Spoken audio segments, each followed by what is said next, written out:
Պլյուս 374 քաղաքական ակումբի նախագահ, բարև ձեզ։ Ողջույն։ Կբացատրեք այս վերստարության տակ ինչ կա թաքնված։ Ակումբը նպատակ ունի համախմբելու այն մարդկանց, ովքեր հետաքրքրված են քաղաքականությամբ, բայց դեռևս ինչ-ինչ պատճառներով պատրաստ չեն ներգրավել քաղաքական գործընթացների մեջ, օգնելու ստանալ բավարար գիտելիք, փորձ, հմտություններ քաղաքականության մեջ արդյունավետ հանդես գալու գործելու համար։ Այլ կերպ ասած քաղաքական ինքնորոշման մասնակցելու նպատակ չեք դրել։ Կոնկրետ ակումբը ոչ, բայց ակումբից առանձին անհատներ, գուցե խմբեր, ինչու ոչ։ Այդ թվում նաև դուք։ Ես միշտ եմ մեջը, եթե այդ ձևով, բայց եթե խոսքը ընտրությունների մասին է, ապա ոչ, որովհետև ես երկքաղաքացի եմ, գործող օրենքով ես ազգային ժողով ընտրվելու իրավունք չունեմ։ Ինչը իհարկե արդար չի, որովհետև 92 թվականից ես բնակվում եմ Հայաստանի Հանրապետությունում, լինելով Վրաստանի ծնունդ եւ քաղաքացի, իսկ 14 կարծեմ թվականից նաեւ Հայաստանի քաղաքացի եմ եւ չգիտես ինչի գործող օրենքը ինձ արգելում է մասնակցել ընտրություններին, առաջադրվել ավելի ճիշտ։ Այսինքն նաեւ միաժամանակ բացատրեցիք, թե ինչու, ասենք, վաղաշաբաթի ընտրական խոհանոցում դուք չկայիք։ Հա, ընդհանրապես ես կարծում եմ գործող կառուցվածքով գործող քաղաքական կոնյունկտուրայի մեջ եղած քաղաքական ուժերը Հայաստանում մեծ բան չեն կարող փոխել։ Նոր շունչ է պետք քաղաքական դաշտում, նոր խոսք է պետք քաղաքական դաշտում, նոր մարդիկ են պետք եւ իհարկե նոր ուժեր։ Վրաստանը, որ հիշատակեցիք ու ուզում եմ հարցնել, Հայաստանի եւ Վրաստանի քաղաքական մշակույթները ունեն որոշակի համեմատության եզր։ Վրաստանի քաղաքական մշակույթը ավելի հասուն է իմ կարծիքով, քան Հայաստանն է, որովհետեւ իրենք Սաակաշվիլից հետո ահագին մեծ թռիչք գործեցին ժողովրդավարության եւ ինստիտուտների կայացման տեսանկյունից։ Սաակաշվիլից հետո։ Այո, բայց եթե տենդենսների մասին խոսանք, ապա Վրաստանում հետընթաց է գրանցվում, չնայած դեռևս իրենք առաջ են մեզնից։ Իսկ մենք շանս ունենք ավելի ժողովրդավար եւ կայուն զարգացող պետություն ունենալու, քան այսօրվա գործող Վրաստանի վարչակազմի բռնած գիծն է թույլ տալու։ Այսինքն այն քաղաքական գործընթացները, ինչը հիմա Հայաստանում տեղի է ունենում այս կամ այն առիթով, պետք է դիտարկել միայն նախընտրական տրամաբանության մեջ։ Գիտեք, եւ այո, եւ ոչ։ Այո, որովհետև դե ինչ է լինի իշխանությունը, ինչ պատասխանում են դիմությունը։ Այո, դրանք մեծ հաշվով հողմաղացների դեմ կռիվ է իրականում, որովհետև գաղափարական պայքար չկա։ Կա ինչ որ աշխարհաքաղաքական նախասիրություններ, դրանց վրա հիմնված հույսեր, անհասկանալի հույսեր։ Եվ այդ հույսերի շուրջ արճակատում ինչ որ, հա, բայց գաղափարական արժեքային որևէ տարբերություն գործող իշխանության եւ ընդդիմության մեջ չկա։ Եվ ոչ միայն գաղափարական, այլ առհասարակ արժեբանական մոտեցումներն էլ ես ոչ մի տարբերություն գործող իշխանության կողմից օլիգարխիկ համակարգի քայլ առ քայլ ձևավորման մեջ եւ նախկինների ձևավորած օլիգարխիկ համակարգի մեջ չեմ տեսնում։ Այսինքն տենդենսը, որ այսօր կա, մեզ եթե այլընտրանքային գաղափարական նոր քաղաքական միավորներ, նոր քաղաքական ուժեր, նոր քաղաքական դեմքեր չլինեն, այս եղածով մենք գնալու ենք էլի օլիգարխիկ համակարգ ձևավորենք։ Հիմա կարող ասեք, դե հեսա, տեսեք Նիկոլ Փաշինյանը հայտարարել է, որ նոր ընդդիմություն է պետք։ Հա, դու ասածը մարսում եմ առայժմ, տեսնում։ Ասում եմ, մեզ հին իշխանությունները պետք չեն եւ այլն, կներեք, բայց այդ հին իշխանությունների փոխարեն եթե գալու են այլ հին իշխանություններ, չեմ ուզում անուններ տալ, որտեվ խնդիրը անուններից չի կախված, բայց գործող դաշտում բոլորը հին են, հասկանում ենք, չէ՞։ ով էլ գա այն արժեքների կրողն է, ովքեր պետությունը դիտարկում են որպես սեփական շահերը։ Այստեղ ինչի ով է որոշում, ով պետք է գա։ Ով ունի ազդեցություն հանրային տրամադրությունների վրա։ Դուք էլ ունեք։ Չէ, իմ ազդեցությունը ես փորձում եմ, այո, եւ ես դրա համար լիահույս եմ, որ մի օր ես եւ իմ նման մարդիկ, ովքեր իրապես տեսնում են Հայաստանի զարգացումը մարդակենտրոն ժողովրդավար պետություն ունենալու մեջ, կարող ենք համախմբվել եւ մեր օրակարգը առաջ տանել ու ունենալ այդ պետությունը։ Լավ, թվարկեմ Հայաստանի ղեկավարներին։ Լևոն Տեր-Պետրոսյան, Ռոբերտ Քոչարյան, Սերժ Սարգսյան, Նիկոլ Փաշինյան։ Նույն նկարը պետք է դեպի։ Մենք չեք պատասխանում իմ հարցին։ Չէ, պատասխանում եմ։ Ես ձեր հարցի ուղիղ պատասխան եմ տալիս։ Մենք ունեցել ենք օլիգարխիկ համակարգ։ Ուժի եւ փողի վրա հիմնված համակարգ։ Հիմա ինչ կա, այո, ինչ կապ ունի այդ դեմքերը, այդ մարդիկ, այդ համակարգի ծնունդն են եւ այդ համակարգը սնողն են։ Լավ, հիմա օլիգարխ ասենք թե ինչ ասենք, կամ խոշոր գործարարը, կամ Չէ, օլիգարխը եւ խոշոր գործարարը նույն բանը չեն։ Օլիգարխը խոշոր գործարարից տարբերվում է նրանով, որ խոշոր գործարարը արդար եւ ազնիվ ճանապարհով է իր բիզնեսը վարում, իսկ օլիգարխը պետական լծակներն օգտագործում է սեփական։ Չէ, դա սահմանում է։ Բերեք հաշվի առնենք նրանց ազդեցությունը քաղաքական process-ի վրա, որտեղ է տեսնում։ Ոչ մի տարբերություն չկա, երբ որ այդ խոշոր գործարարը գտնվում է ազգային ժողովում եւ իր ցեմենտի համար շահավետ պայմաններ է ստանում եւ եթե այդ գործարարը գտնվում է իր բիզնեսի գլխին եւ, չգիտեմ, օրինակ արդար ճանապարհով պետական տենդեր է շահում։ Կա չէ տարբերությունը։ Հա, դե հենց այդտեղ է։ Հիմա ո՞րն է գործում Հայաստանում, ձեր նշած։ Օլիգարխիկ համակարգը։ Այսօր մենք պարլամենտում ունենք խոշոր գործարարներ, որոնք իբր իրենց բիզնեսը տվել են կառավարման, բայց իրենց ազդեցությունը շատ ուղիղ է քաղաքականության վրա եւ չգիտես ոնց իրենք շատ արագ կրկնապատկում, եռապատկում, քառապատկում են իրենց կարողությունները։ Լավ։ Ձեր ասածը ենթադրում է, որ կա նաեւ պետական մակարդակով կոռուպցիա համակարգում։ Անշուշտ, այո, իհարկե կա։ Իհարկե կա։ Եվ տեղական ինքնակառավարման մարմինների մակարդակում եւ հանրապետական կառավարման մարմինների ազգային ժողով դե նայեք միայն մի փաստ էլի անիֆի օրինակը ակնհայտ է որ Հայաստանում կա քաղաքապետարանն հետ է առնչվում։ Ոչ, անիֆը Հայաստանի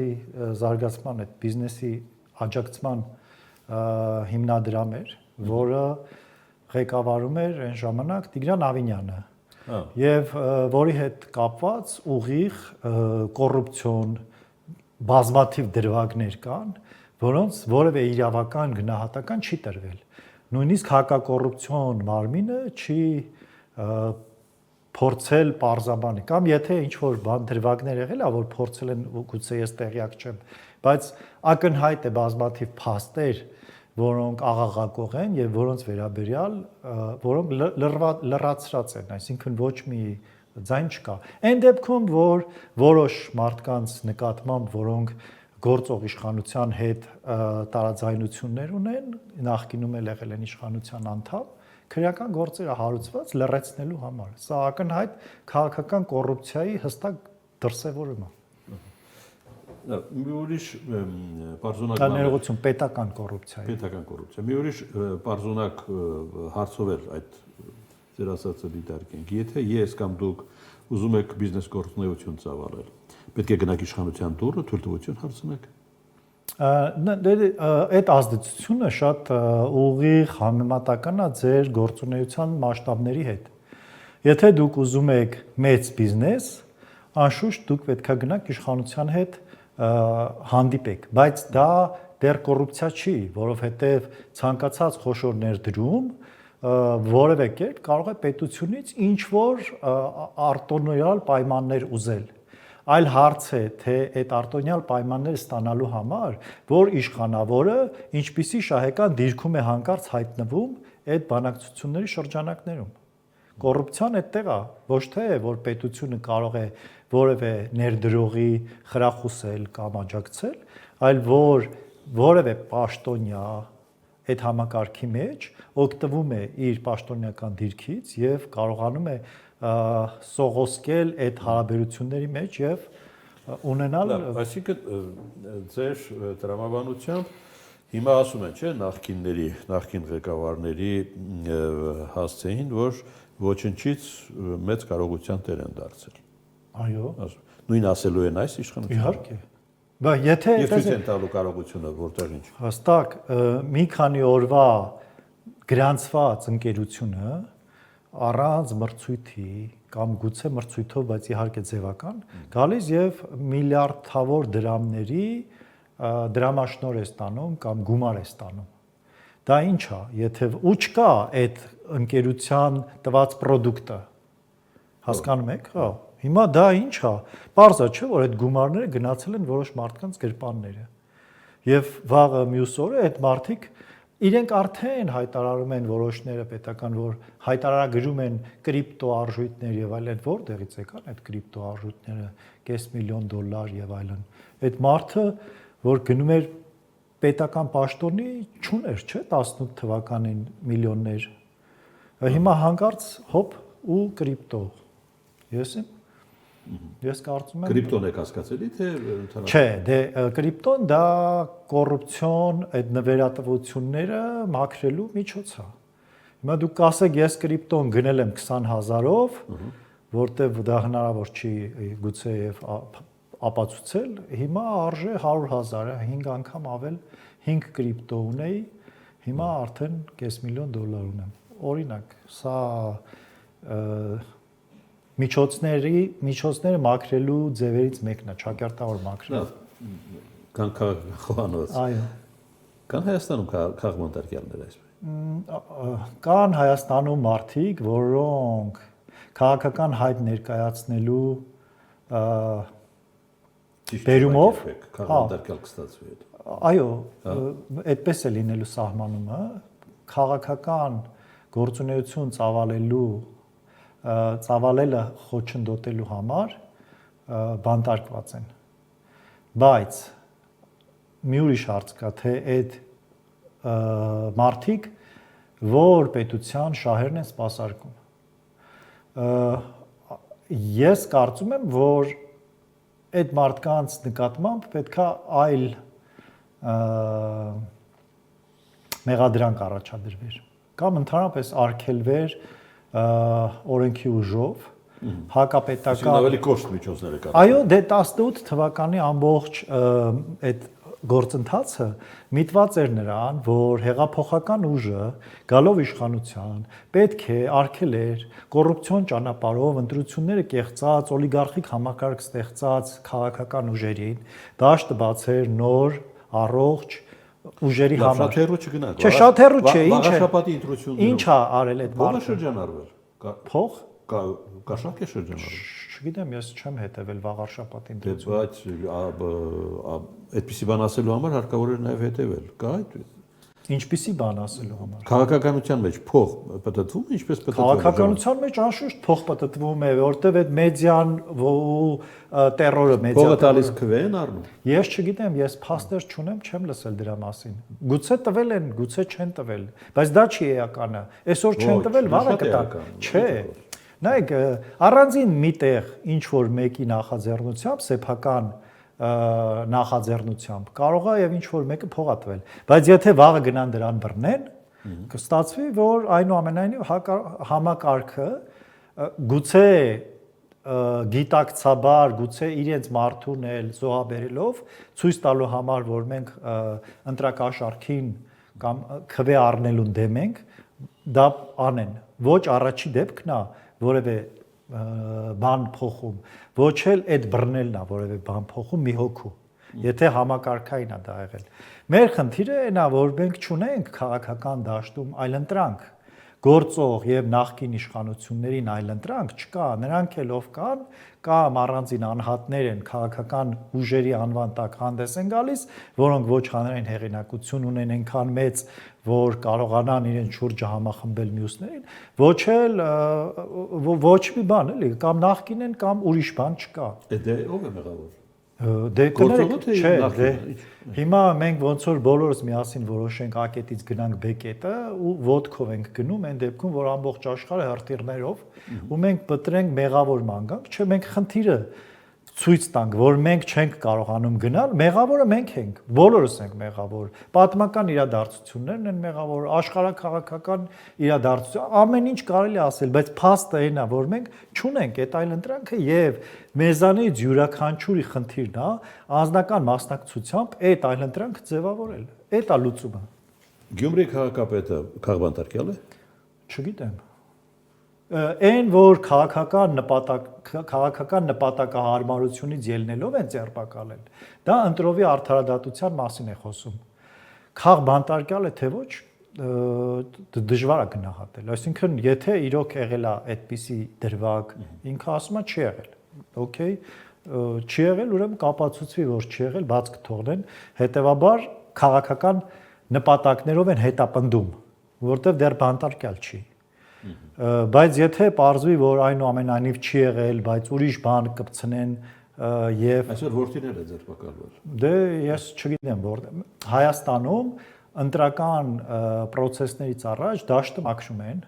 որպեսզի ընտրությունների ժամանակ հնարավորինս անխոչնդոտ հաղթահարեն։ Ինչը մենք ու մասի որ խոսում ենք, ինչ կարող էին անել ընտրությունների դեմ։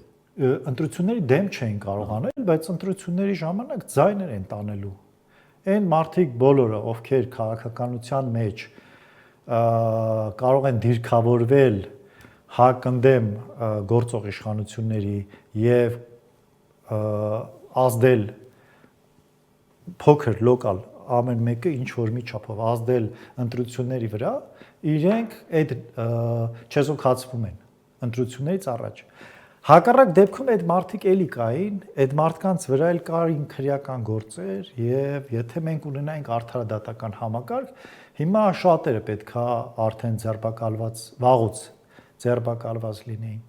Բայց առաջի ձերբակալվածը պետքա լիներ Նիկոլ Փաշինյանը։ Մեր դատախազը Նիկոլ Փաշինյանի հայտարարությունից հետո, երբ որ նա ասաց, որ ինքը մինչև 21 թե 22 թվականը եղել է ֆորպոստի վարչապետ, դատախազը պետքա մտներ դատարանի այդ օրձերը, ինչպես է հայերեն, թույլտվությամբ,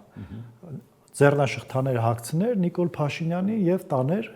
հարցաքննության։ Ինչու այդ հայտարարությունը։ Այո, որովհետև եթե դու ֆորպոստի ղեկավար ես, նշանակում է դու ծառայել ես օտար պետության շահերին, կամ դու տեսել ես հանցագործությունները եւ լռել ես քո անձնական շահերից ելնելով, կամ դու հանցակից ես դրան։ Երկու դեպքում էլ դու պետքա դատվես։ Բայց մենք չունենք անկախ դատախազություն։ Չէ, կներեք, հասկանալի չի։ Քաղաքական կարգավիճակի մասին արտահայտություն։ Այսինքն մենք Հայաստանը պետություն չի։ Այդպիսի քաղաքական հայտարարության համար դա քաղաքական հայտարարություն չի, դա հայտարարություն է հանցագործության մասին։ Ինքը մարդը իր բերանով ասում է, որ ինքը ֆորպոստի, այսինքն